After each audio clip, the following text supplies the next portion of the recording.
We're bringing you guys a show today. We've got our top gun on our team here, coach. So, little background on him and why we call him coach specifically. The reason that is he's one of the best trainers I think that are out there in the industry, not just on our team. And just past this quarter, recently, he's been able to scale from 100,000 to $400,000 a month in issued paid business in his agency in less than one quarter. And just recently, to add the cherry on top of the icing, he's been able to take one of his 19-year-old prodigies to $53,000 in issued paid business within less than 45 days into the business, with only 3 weeks of February out. So join me in welcoming in Coach to the Builders Call. Drop some ones in the chat, drop some emojis. Let's kick this thing off. Coach, go ahead and take it away, brother. Hey, how's it going, guys? So everybody calls me Coach. My real name is Muhammad Raja, for anybody who doesn't know me. And when I started this business about 2 years ago, so I came from T-Mobile as a store manager. And, I quit before I saw any money with this job just because I wanted like an opportunity to build a business. And at first I just thought, it was going to be through just sales. Honestly, like I didn't have like I didn't even kind of know about the team building, just the sales aspect about it was like enough for me. But then kind of getting and seeing everybody around you building their team and you see the culture that FFL has and people honestly just want an opportunity as well that to get into a new job. It just felt like it was so easy to start recruiting and building a business here. So I was a store manager there for about like 6 years uh, before I switched over. No, store manager for like 4 years, but yeah, was T with T-Mobile for like 6 years before I switched over. Yeah, and that's huge. So, and like to add on to that, you left out like a really key part of the intro. Like he quit his job making six figures a year before he even got his first commission check. Like, Mm. why did that make sense for you to do? Like, I didn't tell you to quit before. Just for the Yeah, record, anybody that's listening, they're like, all right, why did this guy quit before he got his first check? But like, why did it make sense for you, just like right out of the gun like that? yeah. So the funny thing is like Ronnie, like was still fresh in the business, so he was like, like he kind of felt weird about telling me about quitting or even telling me about the opportunity, but he told my brother about it first, and I'm just like, hey man, like you're talking about a lot of money, like I'm willing to do it. And then he was kind of like shocked and surprised. And then like that same night, he's hanging out at my house. I'm like, oh yeah, Ronnie, like just send me the course. Like I'm just gonna quit. He was like, are you sure? I'm like, yeah, like I've heard enough. Like I've heard the numbers. Like I always tell everybody, like if you've been in a commission sales job and you know how to look at a compensation too, and you look at what other people are doing, it's like I can do the math and like, okay, that dude made that much last month. Oh yeah, that's all I need to see. Yeah, and that's huge. So the biggest reason I'm really excited for today's call is because as new agents, new builders, guys that are individuals in general that are looking to start scaling to the next level, the key is how do you get started? Because everybody, wants to know what's the next step to get started, especially to be moving at the speed that you're moving at. So I'll share a quick story with you guys with my experience last year. So last year in March, right before March, I put up like big numbers personal, 80K personal, and did 300 and change as a team. And coach just did the exact same thing this past month. And I know history is about to repeat because what happened after that is we went from 300 to like 1.4 million in like 7 months. So history is about to repeat on your side. But the biggest thing is like from the building aspect, right? Is like how are you balancing producing at that high level to lead for your team by example and still recruiting at even a higher level? Yeah, so one of the main things is like building a good schedule and the work ethic, right? That's what everybody's going to tell you. Like if you're putting in the hours, you can make everything work always. And of course, if you have a schedule that you're sticking to, where I know I'm doing this from this time to this time and this time to this time, I'm not busy just doing nothing ever. Mhm. Every kind of hour is kind of calculated in my day. But what I'll always say too is one thing that I kind of learned when I started kind of really scale, like he said, going from 100K to 400K, was I had some leaders on my team that were just really, really sharp, good guys, and I just relied on them to just do them. Like, like we could talk as just as friends, as just dudes in the business, but I'm not there like micromanaging him. Like he knows what he's doing. Like, so I kind of let him do what he's doing, and I focus on the people that more so needed my help. And that's what helped me go to the next level, just by kind of letting those people do what they do. Yeah, and I think the biggest misconception as you begin to scale is like your personal production gets hit. And my mentor always told me that you should be writing a minimum of 40,000 a month till your team gets to $1 million a month. Because Mhm. then is truly when your time gets affected with staff and getting to the next level and scaling. But you've been able to show that that's not an excuse. Like last year, you put almost 600K on your own pen. Mhm. The last 2 months to start the year, you're producing at a 60, $70,000 a month level while scaling a team. Mhm. So when it comes to that, you just think the biggest thing is being intentional with the time, it sounds like. Of course. So it's being intentional with your time, how you're going to schedule your day, and who you're going to schedule it with. You know what I'm saying? Like I said, if I'm sitting there and I'm on one of my guys' ass and I know he knows what he's doing, it's like I'm not helping him. You know what I'm saying? And someone else could use my help more, and that's going to help me scale. So be intentional with your time and putting it in the right place too. I think is like one of the main things that I kind of tell everybody to do. Because at the end And of the day, like if you have a leader and you teach them what to do, like that's what this business is really built on. Like I always look at dudes like Zach or you, and I'm just like, I know you don't have to come to like my whole team and teach them what to do. You're focused on teaching me how to be a better leader for them. So I just look at, okay, I want to look at my leaders, find out who's going to be the best leaders, and try to teach them to replicate what was replicated to me. And I feel like that's how you really learn how to scale. Like I'm not here to find 30 recruits every day myself. I'm here to find guys here and there, and then those guys teach them how to recruit, teach them how to get paid, and that's going to be the main thing to get them to start to recruit. Yeah, and that's huge. And one of the first things that I want to touch on is something that we're really proud of as a team is the persistency rate amongst all agents that join the team is 86%, meaning that only 1 out of 10 people fail out of our group. And most of the time it's because of work ethic and lack of work ethic and being coachable. And I know that's something you and I both are something that we're really proud of. But what is the trick to that? How do you make sure as new agents or people that are starting to scale, how do you make sure that you're working with the right people?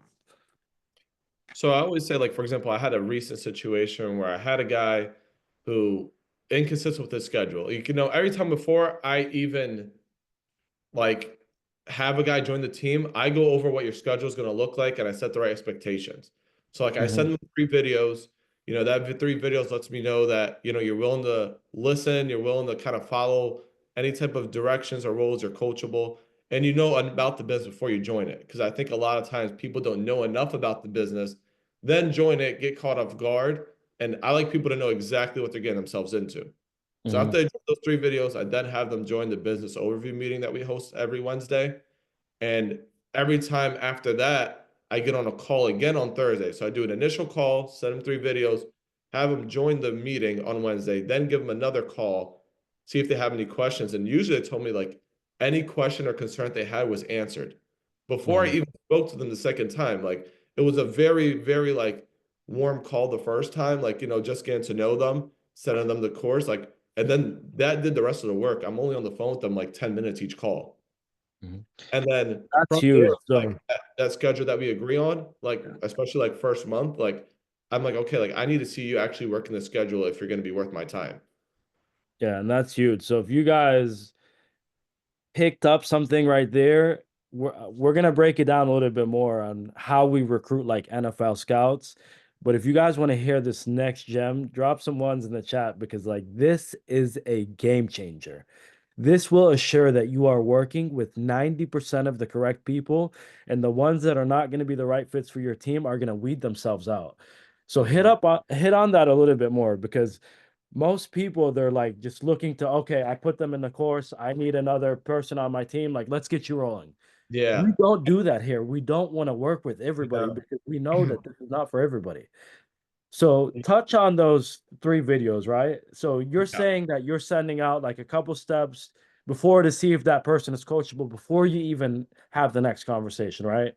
Just exactly. rephrase that a little bit because that part is super important. Yeah, so like the 3 videos, like you said, it's really just to see like if they're coachable, right?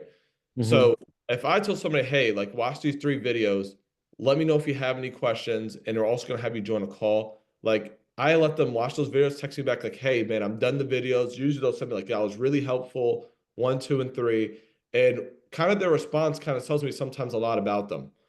And it's just like I said, like if I were to send that guy those 3 videos and he didn't watch it, I'm like, okay, thank God I didn't put him through the course That's the way I look at things. Like I'm not like you say, if we're recruiting like an NFL scout, like I'm not finding the dude that is barely supposed to make it to D1 college and put him in the NFL. Like that's the way I'm looking at things. Like I'm Mhm. finding the dudes that's like actually has the work ethic and I think has a drive where okay, you're going to be worth my time to even send you the 3 videos, then see how he reacts from that, then have them join the business overview meeting Wednesday, and I'll join that meeting and I see if they're in there. Like I always double check. Like I don't like just let anybody just, oh, I watched the videos. Oh, I got no questions. They explained it. Oh, Wednesday, I joined that meeting too. Everything was great. Like, no, I actually check and make sure you're in there. So Mhm. it's just like seeing, okay, are they going to be coachable and follow those steps? That must mean there's some type of like real hunger for the opportunity there. And that's what I like to see. Yeah, and I just dropped that for you guys in the chat. So the person I learned that from, and then obviously the communication continues, and now coach learned is I learned that from Zach Twardowski. So Mhm. like knowing that people are coachable, and I remember he told me something at my first convention, and it changed the game for me. He told me I wish the system was a little bit harder. And then I remember going to Sean Mike's house 2 weeks later, and I asked him one question: how do I get from damn near 0 to 1 million by the end of the year? And he told me you need to recruit like a scout. You need to look for the next top talent and make sure they're coachable before they come in. And like just taking pieces from here and from there and there, like we came up with that, and now we send that out. Unless you do those 2 steps, watch the 3 videos and get on that BOM, like there's no second conversation. We don't want to work with you. That's how it is. Yeah. Because you're weeding out the people that are not coachable by doing that. And now the Mhm. next biggest thing, coach, is I think a lot of people struggle with this is not getting people to take the exam in a timely manner. What's your trick for that? So I told them 2 week maximum. I'm like, hey man, like schedule it. It could be less than 2 weeks, but 2 weeks is the most that I'm gonna let you schedule it out for. And if you fail, I always tell them like, listen, man, if you take the test and you fail, it's fine. But I want you to finish that course and give that test a try within the 2 weeks because like if you can't do it in within 2 weeks, it just shows me you're not too serious about the job. Mhm. And then everybody just takes that as like, oh no, like I'm gonna prove this guy that I'm serious. Like, of course I'm gonna follow what he's saying. Makes them really have that excitement and kind of like use that excitement to like push through the test and get started. Because after they pass that test, a lot of them, it's like, yeah, I didn't go through all this for nothing. You know what I'm Yeah. saying? I'm gonna see it through. So it's like getting them and kind of creating the sense of urgency. I always say, like everything I always do is like a sense of urgency. Like create that sense of urgency that like this needs to get done today and now. And I Mhm. think that's what kind of helps me because like we're saying, I wish this was harder, like to start. Mhm. Like Yeah. when we could make it harder by watching the videos, join the meetings, but like I wish the process was harder to weed out people that suck. Like my last job that I told you I came from, people used to have to go through a 2 week training, 9 to 5 every single day before they could start the job. Yes, they'd get paid for the training, but it's like if you couldn't survive those 2 weeks and you didn't learn enough about the business to where you wanted to stick around, like those 2 weeks really helped weed people out or to see who's just at least going to come on time. So I'm like, and that was for a job that was going to pay like $20 an hour. Yeah. Like this is a serious, serious job that people make a lot of money. And they did all that because somebody was going to make $20 an hour. So like, do you really think that all they need is one conversation or you just say, hey, you want to join? Give me your phone number and your email and you're good? Like, no, like hell no. Like that, to me, that doesn't work at all. Like honestly, I want to come up with ways to make it even harder than the way I do it now. I'll be honest. Yeah, and I think like we've almost bulletproofed the recruiting concept now because like we've literally reverse engineered that persistency rate amongst agents where it used to be like a high ratio that doesn't make it to now it's a low ratio that, comes in and, has to leave. And the biggest reason that is remember, guys, when you guys are recruiting, always recruit like an NFL scout. You're looking for the next top talent. And I used to have this wristband on my wrist and it broke. It used to say actions over words. And that's how I used to recruit. I used to look at actions. I don't like you could tell us that you want to be the next 40, 50K producer on our team. And if you're showing up late the first week, like what do you think they're gonna do after the first month? Like, dude, that's your cue. Get them out of there. Like if you're showing up late the first week, that's disrespectful to you as the upline. That's disrespectful to one of the greatest industries that we have. Literally, we're all sitting on a gold mine. And those Mhm. individuals are giving you guys a cue that they're not the right fit for the business. So it's like little stuff like that that assure that you're continuing to work with the right people. And that's been huge for us. And like even the exam thing, like most people say, like, I can't get people to take the exam. It's because you're not building the urgency. Before I get off the call, I'm like, hey, make sure you schedule your exam today after we get off this call and send it to me so my admins don't delete you out of our system. Like Mhm. it's urgency, like you're talking to a client. And most people, they don't do that. And that's why they have people not taking the exam. The way you should think about your recruit is the way you're talking to a client. You need to keep control of the conversation and you need to build urgency. Because at the end of the day, this business is not for everybody. And the way you weed those people out is by making that process a little bit more difficult. And that will assure 80% of the time, I guarantee you that you will be working with the right people. Now, the next part is, right, coach? Is Mhm. when it comes down to the training, right? We call you coach for a reason. You're one of the best trainers out there. Uh-huh. How are you getting agents paid? Like Omar, I know you're in the call, Omar, and like we've got a couple young guns on the team that are putting up crazy numbers within a few months. Drop some ones if you guys are in that chat. But how are you getting agents paid? Like the guy that just dropped the one in the chat, he did 53K IP February week 3, less than 45 days in the business. What the heck Yeah. are you teaching these agents to get them up to that speed that quick? So I would say, especially with like dudes that are a little bit younger, I would say, like, because everybody's going to be different, right? Like, I think Yeah. everybody needs to get trained a certain way sometimes, and everybody has a different personality. And some people need to put a little bit more pressure on them to do a little bit better. And like what I saw, for example, with Omar, I was like, man, like this kid, he's a hard worker, he's committed, he's really humble. Like he will soak everything up that you give him. So if you push him, he's gonna do better because that Yeah. was the type of person that he was. So like, and his funny thing is, he talked about us on his call that he did the other day.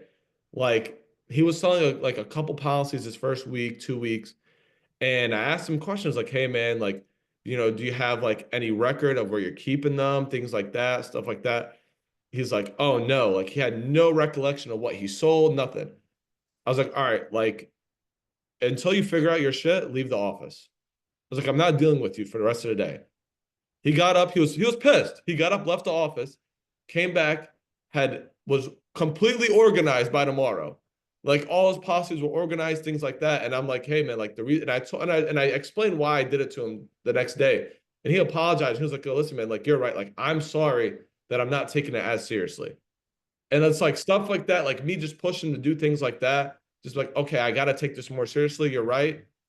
And it just made him feel like, okay, like these dudes are here to really teach me how to get to that top level.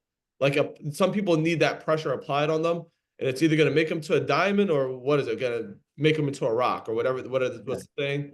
And that's the way I look at things like that. And there's some people like like they need to be put on the schedule. Like there's some Yeah. people like when they need to be put on the schedule. It's like it's for them. It's not for me. Like it's to make sure that you know what you're doing. Like some people haven't been on a real work schedule their entire lives yet. If they're especially if they're younger, it's their first real job. Like put them on a schedule, like, hey man, you need to show up from this time to this time. And if you're not, then you're not going to work here. And then if you do Yeah. show up, then I'm going to train you and I'm going to go through the script, one-on-one training. I'm going to make sure you understand the script, why we say what we say. And with the plug and play system that Ronnie created, all the guys here kind of created, like it is easy, but you have to put that time into them. Like I could go back into a Ronnie even when they first started. Like I had a group of a couple guys starting at the same time. So I did a whole basically like a training class, like a couple of hours. I went through it. I had some people come help me out that are already on the team, like my brother. I had some of my other uplines on the team come. And I just went through. I was like, okay, this is what it takes to be great at this business. Now we went through the list, and the funny thing is, like, they already knew half of the things just because everything applies with any other job you have. I went through Yeah. the whole thing. I'm like, okay, this is what it takes to be good in this business. Now we went and dug into it. We dug into how it related to this job and why you need to have those characteristics. And then after that, we broke off to everybody kind of took people. We each trained them. We each went through the script. We each made sure they knew what they were talking about. And basically from there, it just made them feel like, okay, like, no, like this is serious. Like these guys are really here to teach me how to get to the next level. And I show them my proof. Like I show them my numbers. I'm like, hey, like you look at the leaderboards this month, I'm number one. So like I lead from A example. reason, baby. So whatever I say, like it hits differently to them because they're like, yo, like this dude actually does it. Like, who else am I gonna learn? If I can't learn from this dude, then I fucking suck. And that's the reason like I like them to think like that. Yeah. And that's huge. How big would you say that is leading by example for your team with those numbers still the way you are? It's everything, man. Like I said, it just what you say will resonate with them more. Mhm. Like, you know what I'm saying? Like, I don't like them to think like, yo, like I'm just telling you this because this is how this dude did great. Like, no, this is how I did it. Yeah. You know what I'm saying? And if I could show you the way I'm gonna do it, and I tell you, hey, like what you're doing isn't gonna work, I know that because I'm not saying I've been perfect since the beginning. So I'll know what didn't work and what does work. And I'll tell you what you're doing isn't gonna work. And they're like, okay, like maybe I should listen to this guy. He's been through it and he's seen the success, so he knows what it takes to get to that level. Yeah. And I'll share something with you guys. Like, unless you are doing it or you have done it, your team is not going to be able to do it. So if you think that you can come in here and produce at a mediocre level or at a low level, like, hey, newsflash, your entire team is going to as well. And I Yeah. want you guys to, this is when it really hit for me. And behind every dominant leader that you guys see in the industry is a leader that performed at a high level. Look at Zach Twardowski. Look at Easton Patton. Look at Wiley Hawkins. Look at Mahmoud Nasser. Look at myself. I guarantee you, everybody I just named off on that list, including coach, throw him in there, has produced at an 80K a month level at some point while they were writing. And the Mhm. reason that those teams come in and dominate in the industry is because they are being led by leaders that have done so already. They've written at a high level. They can teach agents how to do so because they know how to do it already. And that's what it comes down to, you know? And like coach was just touching on that is like the expectations. Like everybody wants to train on the script. Nobody talks about the expectations. And like Mhm. that's something that our group specifically does a really good job at. Before we even go over the script, we set the expectations, what it's going to take. And this is something that, you know, I learned from Alex Hormozy even more like a few months ago. He gives out a book called The Book of Winning. And when you open that book, we're about to incorporate this into our onboarding process. This is why I'm going to give you guys a little gem. When you open that book of winning, all of the things that are in there are the things that you can do to assure that you're going to fail in the industry. So it's like 180, you know? Like Yeah. when you Like, open it, it's like everything that tells you that if you do it, you're gonna fail. Complaining about the leads. And he talks about in his old company how they used to call him the trash man because he used to buy the oldest leads. And he used to write the most because everybody, while they're complaining about the leads and saying the leads suck, he's putting in the work and getting the results because 90% of the other people say that the leads are too old and the leads suck, but they don't want to say that they suck. yeah. So like setting those expectations is huge. So the name of the book is called The Book of Winning. Like he only gave us like a page or two because they said something like if they gave us a whole book that they would have to send somebody like to take us out like the mafia or something. So I was only to get like a page or two ripped out, but it's really good and that's something like that most people they miss, you know. Yeah. Now when it comes to like training those agents, right? You talked about how you set those expectations. Yeah. How do you keep the process simple and not overcomplicated, like going through week one, week two, week three with that new agent? Well, the way you just keep it simple, man, is like you just want to make sure that they're actually taking what's being applied and be like, okay, like, are you actually learning from it? Right. And the best way to do it is like, okay, get them on the phone, get them dialing, and kind of just listen to them. Like, okay, like if I were to pull you into the room after a month of us training and a month of us, me telling you to join these training calls that we're doing and all those type of things, and then you get the objection, and I'm like, man, like you butchered that. And it's literally on the script how to say it. Then I'm gonna be like, okay, like you're not doing what was told. You get what I'm saying? So it's like really simple when you come down. Like I'm not making it like hard. It's like we give you the layout, we tell you what it takes. I'll help you with what you're struggling at. You know what I'm saying? And that's really all it is. But then it just comes from okay, week two, week three. Are we seeing an improvement? Like I said, like do you that same objection that you got like 2 weeks ago when I was listening to you dial? Did you get the same one in response to the same exact way when I tell you that was wrong? You get what Mhm. I'm saying? So it's like, where's the disconnect coming from? Is it like, are you not getting enough reps in where you're not practicing it enough? Like, is it you're not really coachable? You're not really joining the trainings? You're not really taking what's applied? Did you kind of just dialing because that's your job is just to dial? Like, no, I always say your job is to sell, it's not to dial. You know what I'm saying? So if you're not getting better at what you're doing, then you're doing something wrong.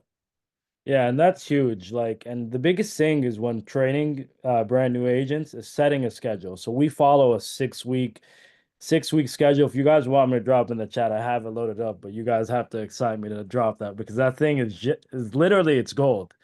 And when there's like a system like that in place, it allows all of us to scale. There's people within the playbook agency that are doing 300,000, $250,000 a month with their teams, and they haven't been in the business less than 4 months. The Yeah. reason that is we simplify the business. And where most people are gonna gatekeep this information, like I love this company. I told Sean before, like I will be with the company with every last ounce of my blood and continuing to upbring the company, continuing to lead at a high example. And this is what it's all about, guys. Nobody in here that you guys will notice at the top gatekeeps. And Hmm. if you guys notice, the people that are at the very top, like this year, like the last 2 years, my experience in the industry has been crazy. Like going from making a six-figure income to now becoming a seven-figure earner is like absolutely nuts that you can do it in 2 years. And I'm going to Yeah. tell you guys the one thing that I learned from the guys that are at the very top. The people at the very top, they collab, they don't compete. The people that are competing are the scrubs at the very bottom that are competing with each other. So as you guys continue to grow and become better leaders in the business, you need to look at the people that are doing it and doing it at a high level and make sure you get around them. Because like the people that I'm moving around now with are making multi-million dollars a year. And Mm. anytime I need something, I ask a question, I get that information right away. Nobody has ever gate kept something from me or acted like they shouldn't give me that information. Because the way that you look at the industry, there's so much out there for all of us to eat at a high level, and there's so much out there for everybody's team to be doing damage in this industry. And one of the best part is, continuing to collab, having new faces like Coach on the Builders Call, where they can give you guys that information that you guys can get to the speed that he's gotten to in a few months. Maybe you guys could do it quicker with him with the right information because you can Yeah. get a lot further ahead by making fewer mistakes. And Coach, well, go ahead and close it out as we approach our time. What's one thing that that's on your heart that you could leave all of these new people that are looking to scale or get to the level that you're at now? Yeah, one thing I'm going to say is just like you have to kind of be a little bit obsessed with the business. Like, so if you're not obsessed, I don't think that you're going to like be able to get to where like I'm trying to go or where Ronnie's at. Like, because like if you're at home and you don't want to think about this job anymore, like I don't think you have the right mentality to be someone that's going to build a team. Like, I that's me personally what I just think. And uh every single mistake that you make, like not mistake, I would say every single bad habit that you have is going to go down to your team. Your good habits are going to go there as well. So it's like you showing how committed and how obsessed that you are is going to affect the team, and it's probably going to influence them to be the same way you are. So I just everything that I do, like I really am intentional. Like okay, like if my team were to see me do that, like is that going to affect them negatively or positively? So everything that I do, I kind of think of it in that way. So that's how I kind of leave everybody with is just anybody on your team, just make sure you're kind of keeping them in mind when you're making any type of decisions. If you're coming in late or you're not working as hard or you feel like you don't need to sell anymore or, because you got like 10 agents, like keep in mind, like that's probably what's going to happen when your agents get to that same level. And that's huge. So you guys heard it from somebody that's scaling faster. And then the one thing that I'll leave you guys with is as we wrapped up the holidays and as we wrapped up convention, the month of March is when true numbers start coming out, is because now is when the show gets hitting the road. So I would encourage all of our leaders in here to start running March Madness brackets specifically this month so you guys can drive those numbers up, keep people excited, and fire off the year at a fast rate. We're our side specifically, in All Star, Wiley, Mahmood, myself, we all move together. We're like a brotherhood. We're running one big bracket and we're handing out like $10,000 this month between all of the brackets. So I would encourage all of you guys as leaders that are scaling teams, do something for your teams and get them going to the next level because truly, I always say that the year starts fully as soon as March 1st hits because when you start seeing those true numbers load up. Appreciate you guys having us on with you guys today. Family First Life, we're out. Appreciate